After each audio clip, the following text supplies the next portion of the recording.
नमस्कार बच्चों, जय माता दी। आज हम कक्षा 10 के अध्याय 10 प्रकाश का परावर्तन एवं अपवर्तन समतल सतह से इस अध्याय को आगे बढ़ाएंगे।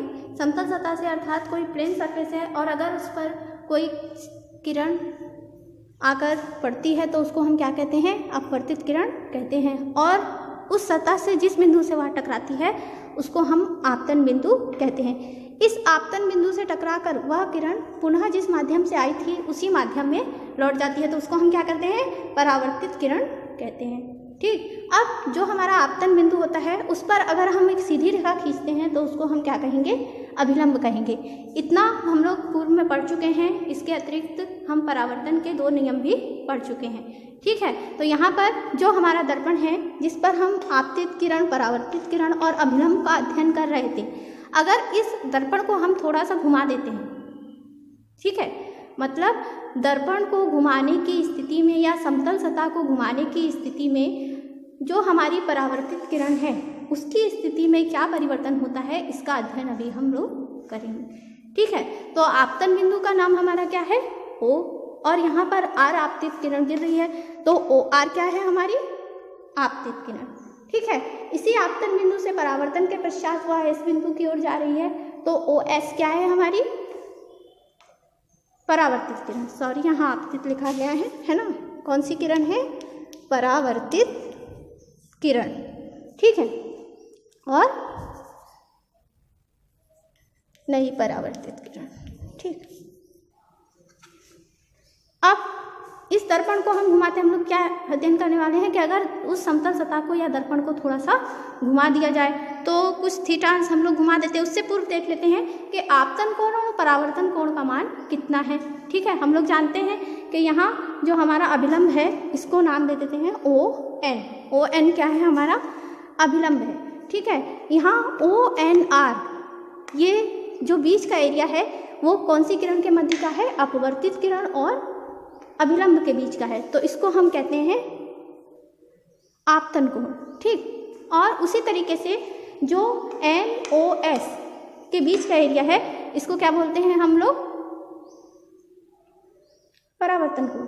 ठीक है, क्योंकि ये परावर्तित किरण और अभिलंब के मध्य का है, तो यहाँ पर जो झुकाव है अभिलंब और परावर्तित किरण के मध्य उसको हम क्या बोलेंगे? परावर्तन कोण बोलेंगे। ठीक है, अब यहाँ पर पहले से हम लोग जानते हैं कि आपतन कोण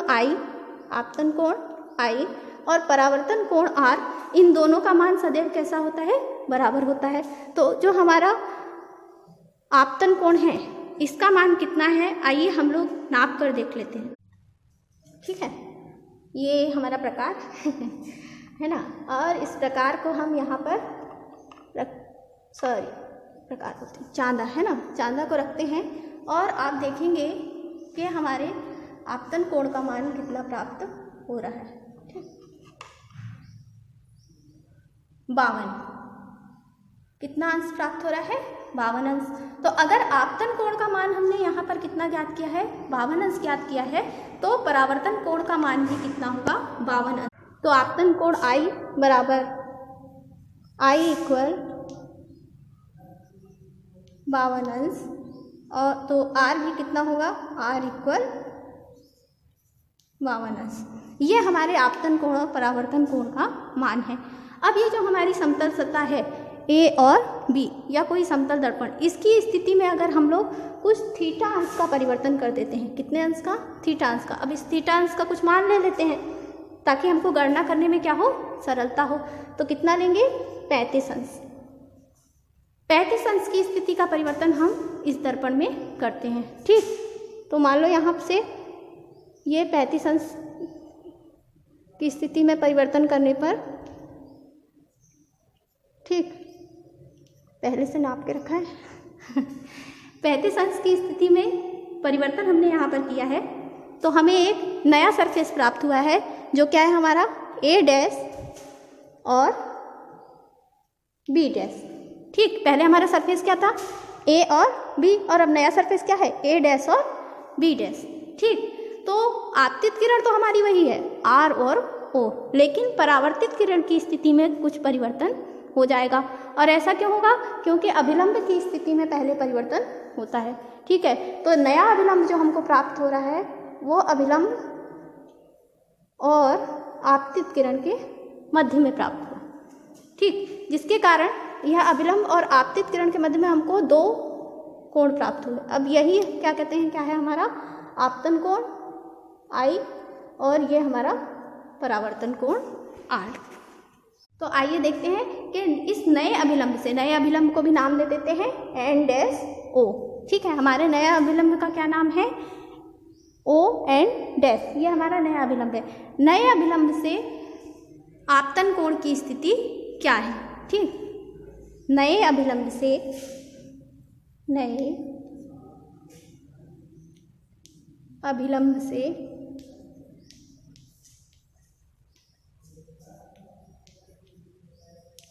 आपतन कोण की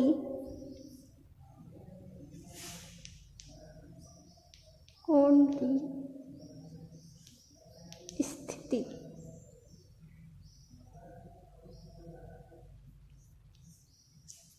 ऐसा भी लिख सकते हैं, नए अभिलंब से आपतन कोण, ठीक है।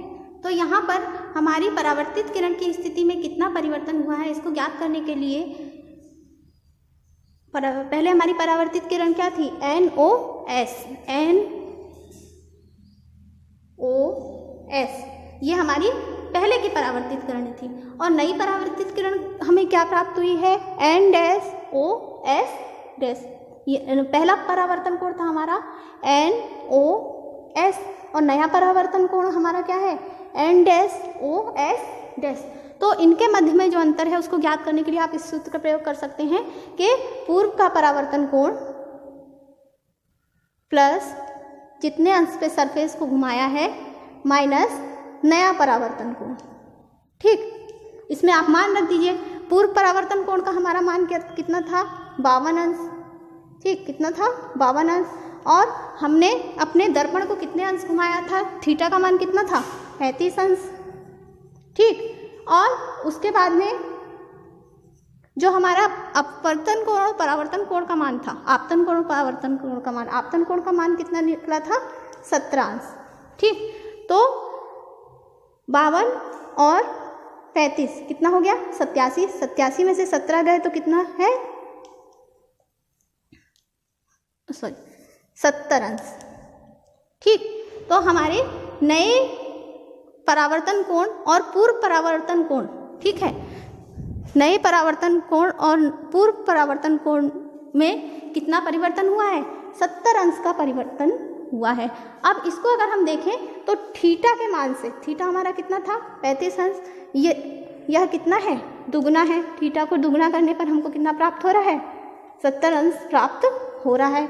मतलब यहाँ पर एक कंडीशन हम और निकाल सकते हैं कि किसी समतल दर्पण में थीटा अंश का परिवर्तन करने पर, किसी समतल दर्पण में थीटा अंश का परिवर्तन करने पर उसकी जो आपतित किरण आपतन कोण का किसी समतल दर्पण में थीटा अंश का कोण परिवर्तन करने पर उसके परावर्तन कोण के मान में 2 थीटा की वृद्धि होती है। परावर्तन कोण के मान में कितनी वृद्धि होती है 2 थीटा की। तो आज की कक्षा में बस इतना ही, धन्यवाद। अगली कक्षा में हम इसके आगे के बिंदुओं पर चर्चा करेंगे। तब तक के लिए नमस्कार।